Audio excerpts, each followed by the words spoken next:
Hi friends, మరో short వీడియోతో మీ ముందుకు వచ్చేసాను. ఈరోజు కొబ్బరన్నంతో మీ ముందుకు వచ్చేసాను.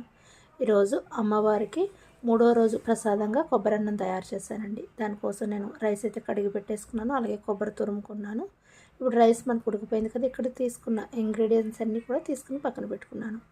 తగినంత నెయ్యి వేసుకోండి, లేదంటే ఆయిల్ కూడా వేసుకోవచ్చు. పల్లీలు ఫ్రై చేసుకొని తీసేసుకొని మనం జీడిపప్పు కూడా ఫ్రై చేసుకొని తీసేసుకుందాం. అలాగే పచ్చిశనగపప్పు, మినప్పప్పు, ఆవాలు, ఎండుమిర్చి, పచ్చిమిర్చి, కరివేపాకు వేసుకుని ఫ్రై చేసుకుందాం.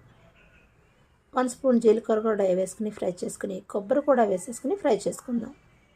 టేస్ట్కి సరిపడా సాల్ట్ కూడా యాడ్ చేసేసుకొని మనం రైస్ అందులో వేసేసుకుని కలిపేసుకుందాం. ఒక 2-3 మినిట్స్ ఉంచాము అంటే మనకు కొబ్బరి రైస్ రెడీ అయిపోతుంది. ఇందులో మసాలా ఫ్లేవర్ అనేది మనం ఏది వేయలేదు కనుక అమ్మవారికి ప్రసాదం కాబట్టి ఇంగువ వేసుకుందాము. కొంచెం ఇంగువ వేసుకుని పల్లీలు జీడిపప్పు కూడా